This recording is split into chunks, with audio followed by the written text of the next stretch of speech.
Assalamualaikum warahmatullahi wabarakatuh. Innal hamdalillah nahmaduhu wa nasta'inuhu wa nastaghfiruh wa na'udzu billahi min shururi anfusina wa sayyiati a'malina. Man yahdihillahu fala mudilla lahu wa man yudlil fala hadiya lahu. Asyhadu an la ilaha illallah wahdahu la syarika lahu wa asyhadu anna Muhammadan abduhu wa rasuluh la nabiyya ba'dah. Allahumma salli wa sallim wa barik wa an'im ala abdika wa rasulika Muhammadin sallallahu alaihi wasallam wa ala alihi wa ashabihi wa man tabi'ahum bi ihsanin ila yaumiddin. Qala Allah ta'ala fi kitabihil karim ba'da a'udzu billahi minasy syaithanir rajim. Ya ayyuhalladzina amanu taqullaha haqqa tuqatih wa la tamutunna illa wa antum muslimun. يا أيها الناس اتقوا ربكم الذي خلقكم من نفس واحدة وخلق منها زوجها وبث منهما رجالا كثيرا ونساء واتقوا الله الذي تساءلون به والأرحام إن الله كان عليكم رقيبا. يا أيها الذين آمنوا اتقوا الله وقولوا قولا سديدا يصلح لكم أعمالكم ويغفر لكم ذنوبكم ومن يطع الله ورسوله فقد فاز فوزا عظيما. أما بعد فإن خير الحديث كتاب الله وخير الهدي هدي محمد صلى الله عليه وسلم وشر الأمور محدثاتها فإن كل محدثة في الدين بدعة وكل بدعة ضلالة وكل ضلالة في النار. عباد الله فإني أوصي ونفسي بتقوى الله العظيم القائل في كتابه الكريم إنا أعطيناك الكوثر فصل لربك وانحر إن شانئك هو الأبتر. وقال ولله على الناس حج البيت من استطاع إليه سبيلا ومن كفر فإن الله غني عن العالمين. الله أكبر الله أكبر الله أكبر لا إله إلا الله والله أكبر الله أكبر ولله الحمد. Kaum muslimin jamaah salat Idul Adha rahimani wa rahimakumullah jami'an. Marilah bersama-sama kita berupaya dan berusaha untuk meningkatkan ketakwaan kepada Allah Subhanahu wa taala dengan menjalankan perintah-perintahnya dan menjauhi larangan-larangannya. Pada hari ini marilah kita juga banyak bersyukur kepada Allah Subhanahu wa taala karena diri kita yang hina ini masih Allah berikan kesempatan untuk bertemu dengan hari yang mulia, hari raya Idul Adha 1446 Hijriah. Mata yang amat sering kita gunakan untuk maksiat kepada Allah, masih Allah berikan kesempatan untuk melihat kebesaran akan kekuasaannya. Mulut yang banyak kita gunakan untuk membicarakan keburukan orang lain, masih Allah berikan kesempatan untuk berzikir mengumandangkan kalimat takbir. Tidak semua manusia mampu dan mau mengumandangkan kalimat takbir, karena kalimat takbir bukan sembarang kalimat. Ia bukan sekedar kalimat untuk memeriahkan hari raya. Ia bukan kalimat yang tak berarti dan tak bermakna. Ia adalah kalimat yang menunjukkan bahwa kita umat manusia adalah lemah dan sangat lemah, tak berdaya dan amat tak berdaya. Yang maha kuat, yang maha berkuasa, yang maha agung, yang maha besar hanyalah Allah Subhanahu wa ta'ala. Tapi sudahkah kita benar-benar meresapi makna Allahu Akbar? Saat kita mengucapkannya, kita mungkin sadar diri bahwa kita lemah. Kita sadar diri bahwa kita hanya seorang hamba yang harus tunduk atas perintah Tuhannya. Tapi pada kenyataannya, seringkali tingkah laku kita justru menunjukkan seakan kita kuat menahan panasnya api neraka. Seakan Allah tak bisa melihat, malaikat tak mampu mencatat terhadap kemaksiatan yang kita lakukan. Kita tahu bahwa meninggalkan sholat amat sangat dilarang, tapi terkadang dengan gagah berani kita meninggalkannya. Kita mengerti dan paham bahwa berbakti kepada kedua orang tua adalah perintah Allah, tapi terkadang kita sibuk akan urusan kita, kita sibuk akan pekerjaan kita sibuk akan urusan kita sibuk dengan pekerjaan kita melupakan dan melewatkan kebahagiaan orang tua. Kita sadar dan paham bahwa saling membantu, saling menolong amat sangat dianjurkan dalam agama. Tapi terkadang kita makan enak, tidur nyenyak, sedangkan ada saudara kita, ada kerabat kita yang kelaparan di luar sana. Kita dengan santainya menghambur-hamburkan uang, tapi ada kerabat kita yang bahkan harus hutang sana, hutang sini, hanya sekedar untuk memakan sesuap nasi. Kita pekikan kalimat takbir Allahu Akbar, Allah Maha Besar, tapi sadar atau tidak sadar, kita justru melanggar perintahnya, menyepelekan sunnah-sunnahnya. Lalu pantaskah kita mengakui diri sebagai seorang hamba? Untungnya Allah Maha Pemurah, Allah Maha Pengasih, Allah Maha Penyayang. Dosa yang kita buat tak langsung Allah laknat, kesalahan yang kita buat tak langsung Allah balas. Allah berikan kita kesempatan untuk memperbaiki diri. Semoga Idul Adha tahun ini menjadikan kita lebih mengerti dan lebih memahami akan makna kalimat Allahu Akbar yang tak hanya kita ucapkan tapi juga terparti dalam tingkah laku kita sehari-hari. Allahu Akbar, Allahu Akbar, Allahu Akbar, la ilaha illallah, Allahu Akbar, Allahu Akbar, walillahil hamd. Masyaallah muslimin, jemaah salat Idul Adha yang dirahmati Allah Subhanahu wa taala. Hari raya Idul Adha mengingatkan kita akan kehebatnya pengorbanan, ketaatan dan kesabaran Nabi Ibrahim alaihissalam. Bagaimana tidak? Sudah lama Nabi Ibrahim menantikan kehadiran seorang anak untuk menemani hari-harinya, membantu dan meneruskan perjuangan dakwahnya. Nabi Ibrahim pun berdoa kepada Allah yang tercantum dalam Al-Quran surat As-Saffat ayat 100. Rabbi habli minas salihin, ya Tuhanku, anugerahkanlah kepadaku seorang anak yang termasuk orang-orang saleh. Akhirnya Allah anugerahkan seorang anak dari rahim istrinya Siti Hajar. Hari berganti, musim berubah. Sang anak yang kemudian diberi nama Ismail tumbuh berkembang dengan baik. Tapi ternyata pada suatu malam Nabi Ibrahim bermimpi diperintahkan untuk menyembelih anaknya. Sebagaimana kita mengerti, tak ada ayah di dunia ini yang sanggup menyakiti anaknya sendiri, apalagi sampai membunuhnya. Seorang ayah rela dirinya sakit demi melihat anaknya tersenyum. Seorang ayah rela dirinya sakit demi melihat anaknya tersenyum. Rasa sayang seorang ayah pada anaknya tak perlu diragukan dan tak perlu dipertanyakan. Seorang ayah mungkin tak pernah berkata kepada anaknya, "Aku sayang kau wahai anakku." Tapi yakinlah bahwa kasih sayang ayah pada anaknya takkan bisa dikira. Ia menyayangi anak-anaknya tidak dengan kata-kata, tapi dengan relanya ia bekerja di bawah panasnya terik matahari, di bawah derasnya hujan. Ia bahkan rela bekerja apa saja demi membuat anaknya tersenyum gembira. Maka perintah Allah kepada Nabi Ibrahim untuk menyembelih anaknya bukanlah perintah yang ringan, bukanlah pekerjaan yang mudah. Ini perintah berat dan amat sangat berat.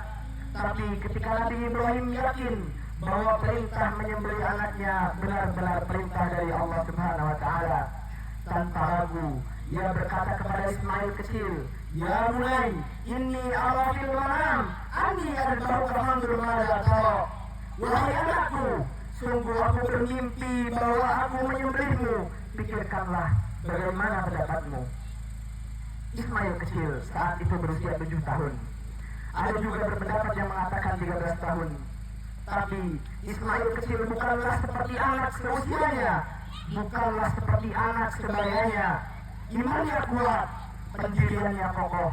Maka dengan tegas ia menjawab pertanyaan ayahnya, "Ya abati fa'al ma tu'mar, satajiduni insyaallah minas sabirin." Wahai ayahku, lakukanlah apa yang diperintahkan Allah kepadamu. Insyaallah engkau akan mendapatiku termasuk orang-orang yang sabar. Nabi Ibrahim alaihissalam dan Ismail kecil pun sepakat untuk melaksanakan penyembelihan.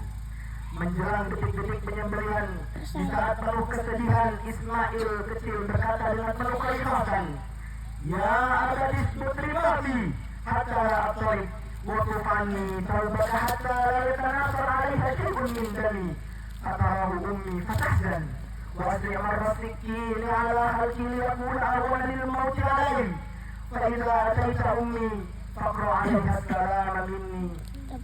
Wahai ayahku, kencangkanlah ikatanku agar aku tidak lagi bergerak. Sisihkanlah bajumu agar darahku tidak mengotori. Dan jika nanti ibu melihat berkat darah itu, niscaya ia akan sedih. Percepatlah gerakan pisau itu dari leherku agar terasa lebih ringan bagiku, karena sesungguhnya kematian itu sangat dahsyat. Apabila engkau telah kembali, maka sampaikanlah salam kasihku kepadanya. Tapi Maha Besar Allah, Maha Kuasa Allah, pisau yang tajam itu tak bisa melukai leher Ismail kecil. Dan Allah ganti Ismail itu dengan seekor kambing gidas. Allahu Akbar, Allahu Akbar, Allahu Akbar, La ilaha illallah, Allahu Akbar, Allahu Akbar, walillahil hamd.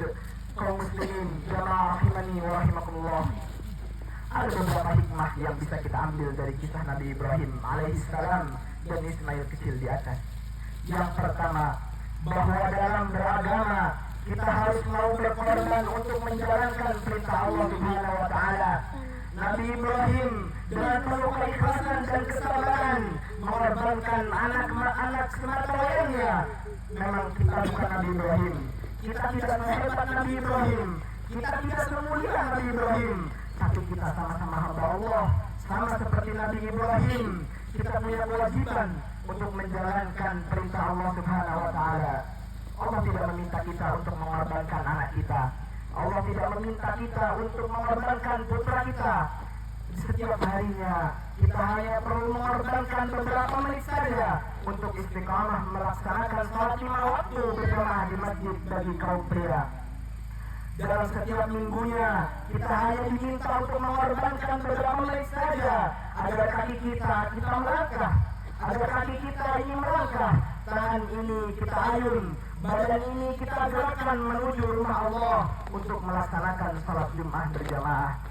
Di setiap tahunnya Allah hanya meminta kita untuk mengorbankan 2,5% dari harta kita yang sudah sampai nisab dan haul untuk dikeluarkan zakatnya. Tapi itulah kita manusia. Betapa berdosanya kita, betapa hinanya kita.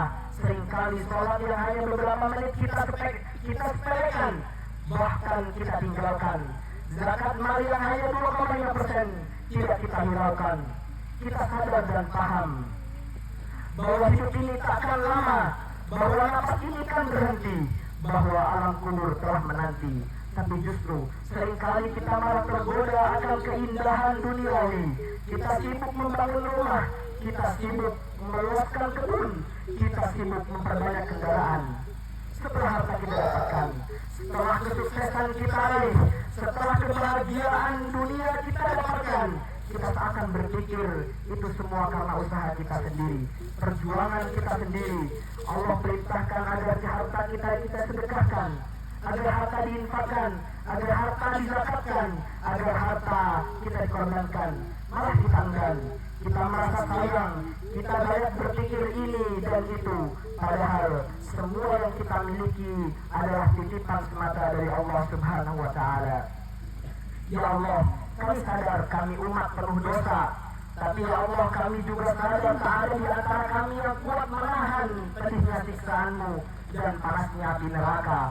Maka ya Allah, ampunilah dosa-dosa kami, ampunilah kesalahan kami, karena tanpa ampunanmu, tanpa kasih sayangmu, sungguh kami termasuk orang-orang yang merugi. Kemudian yang kedua, hikmah dari kisah Nabi Ibrahim dan Ismail alaihissalam adalah pentingnya mendidik anak akan ilmu agama.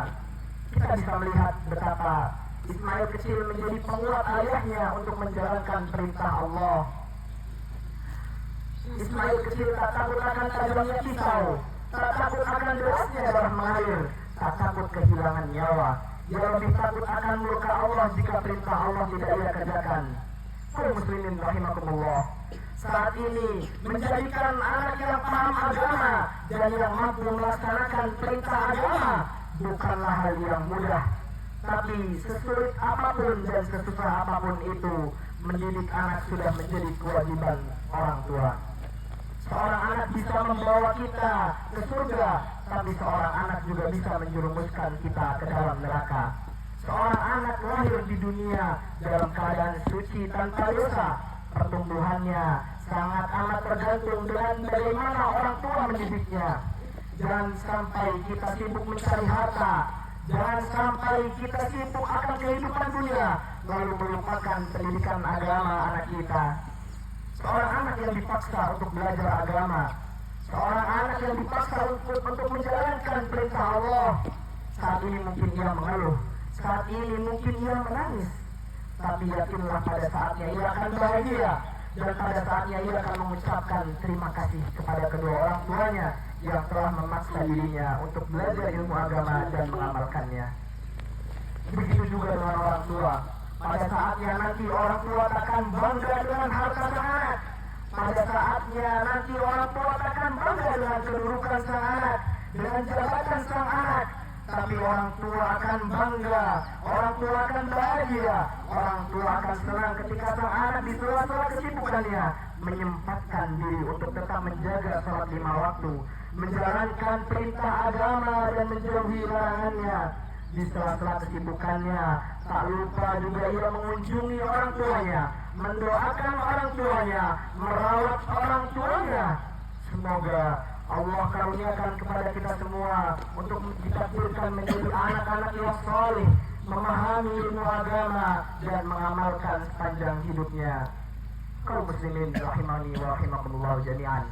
Pelajaran yang ketiga, setiap kita pasti memiliki ujiannya masing-masing. Nabi Ibrahim yang jelas-jelas Khalilullah, kekasih Allah, Allah uji dengan berbagai ujian. Nabi Ibrahim pernah dibakar hidup-hidup dalam kobaran api yang menyala-nyala. Nabi Ibrahim pernah diuji untuk menyembelih putra semata wayangnya. Betapa sering Nabi Ibrahim ditolak dakwahnya, bahkan oleh ayahnya sendiri. Dan masih amat banyak ujian-ujian yang dialami oleh Nabi Ibrahim alaihissalam. Begitu juga dengan kita. Kita semua pasti memiliki ujiannya masing-masing. Ada di antara kita yang diuji dengan penyakit, ada di antara kita yang diuji dengan kemiskinan, ada di antara kita yang diuji dengan kegagalan, ada di antara kita diuji dengan berpisah dari keluarga. Mungkin ada di antara kita di sini yang ditinggal wafat ayah ibunya, ditinggal wafat anaknya, hidup terasa hampa karena orang tersayang tak lagi ada menemani aktivitas kita sehari-hari. Apalagi di suasana Idul Adha seperti ini, kita yang tak lagi memiliki ibu akan teringat akan kasih sayangnya, akan teringat akan kelembutannya, akan teringat bagaimana ia menyiapkan sarapan untuk kita. Kita yang sudah tak punya ayah akan teringat akan keikhlasan dan perjuangannya untuk mencari nafkah. Teringat bagaimana ia berangkat pagi mencari nafkah agar anaknya bisa sekolah. Tapi para hadirin, ingatlah sebanyak apapun ujian kita, takkan melewati batas kemampuan kita. Allah berfirman, la yukallifullahu nafsan illa wus'aha. Allah tidak membebani seorang hamba melain sesuai dengan kesanggupannya. Dan ingat juga para hadirin, terkadang ujian tidak hanya berupa kesulitan, tidak hanya berupa kesusahan, terkadang ia berupa kesenangan, kebahagiaan, kemewahan, dan justru seringkali ujian seperti itulah yang membuat kita terlena. Bisa jadi kita merasa tak lagi penting melaksanakan sholat karena hidup sudah bahagia dan aman-aman saja. Kita merasa tak perlu lagi bersedekah karena harta yang kita miliki seakan murni usaha kita sendiri. Terkadang kesibukan, kebahagiaan, kesenangan duniawi melupakan kita akan kewajiban kita sebagai seorang muslim. Tak ada satupun di antara kita yang hidup kekal di dunia. Kita semua pasti akan sampai pada satu waktu di mana tubuh kita tak lagi bergerak, jantung kita berhenti berdetak. Allahu Akbar, Allahu Akbar, Allahu Akbar. La ilaha illallah, Allahu Akbar, Allahu Akbar, walillahil hamd. Ma'asyiral muslimin, jemaah salat Idul Adha yang berbahagia. Di penghujung khutbah pada pagi hari ini, mari kita semua berdoa dan memohon ampunan kepada Allah Subhanahu wa taala, Zat yang maha sempurna atas segalanya. Ya Allah, ya Tuhan kami, takdirkanlah kami menjadi hamba-Mu yang selalu melaksanakan perintah-perintah-Mu, ya Allah. Kuatkanlah kami untuk menghindari dan menjauhi berbagai kemaksiatan, ya Allah. Ya Allah, kami sadar kami penuh dosa, kami sering lalai akan perintah-Mu, ya Allah. Justru berbagai nikmat yang Kau berikan banyak kami gunakan untuk bermaksiat kepadamu, ya Allah. Ampunilah dosa-dosa kami, ya Allah. Ya Allah, ya Tuhan kami, ampunilah dosa-dosa kami dan dosa-dosa kedua orang tua kami, ya Allah. Sembuhkanlah orang tua kami yang sedang sakit, ya Allah. Berikanlah kami kesempatan membahagiakan kedua orang tua kami. Berikan kami kesempatan untuk membalas jasa-jasa kedua orang tua kami, ya Allah. Dan untuk orang tua kami yang sudah tiada, ampunilah dosa-dosa mereka, ya Allah. Lipat gandakan pahalanya dan ampunilah dosa-dosanya, ya Allah. Ya Allah, hanya kepadamu kami meminta dan hanya kepadamu kami memohon. Jadikanlah perbuatan amal soleh kami dan ibadah kurban kami ibadah yang Engkau terima dan Engkau ridhoi, ya Allah. Jadikanlah anak-anak kami anak-anak yang soleh, ya Allah. Anak-anak yang berbakti kepada kedua orang tuanya, ya Allah. Anak-anak yang bermanfaat bagi agama bangsa ini, ya Allah, bagi agama dan bangsa ini, ya Allah. Ya Allah yang maha kaya lagi maha perkasa, limpahkanlah rezeki yang berlimpah lagi berkah kepada saudara-saudara kami kaum muslimin yang tahun ini mungkin belum mampu untuk berkurban, agar tahun mendatang, tahun depan mampu untuk berkurban. Dan bagi hamba-Mu yang tahun ini telah berkurban, karuniakanlah keistiqomahan untuk bisa berkurban pada setiap tahunnya. Ya Allah yang maha pengasih lagi maha penyayang, limpahkanlah kasih sayang-Mu kepada saudara-saudara kami yang menunaikan ibadah haji, agar menjadi haji yang mabrur dan makbul.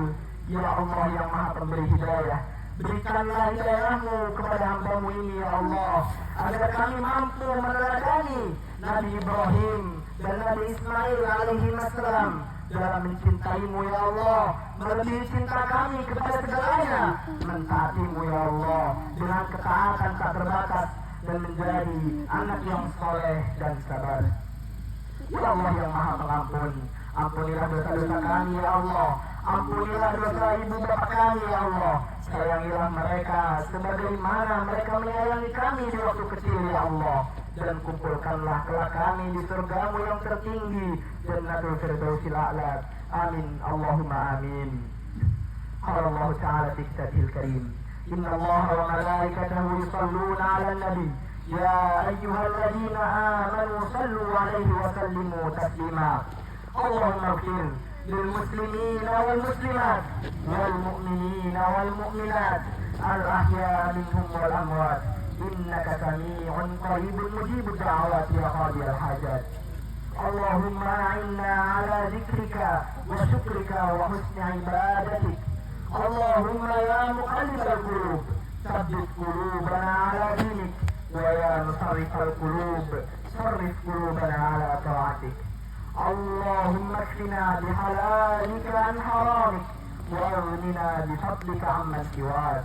اللهم اعتق رقابنا ورقاب آبائنا وأمهاتنا وإخواننا وأخواتنا وأبناءنا وبناتنا وأهلينا وعلماءنا ومن له حق علينا والمسلمين من النار.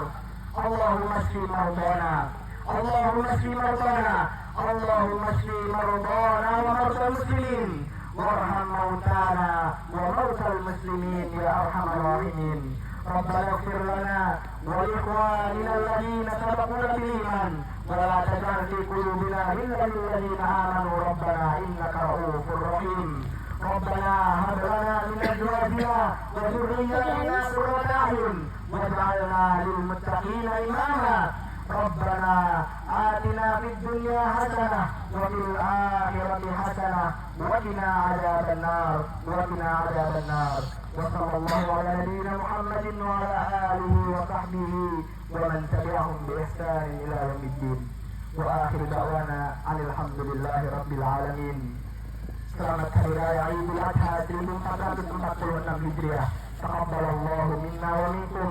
Kullu amin wa antum bi khair. Assalamualaikum warahmatullahi wabarakatuh.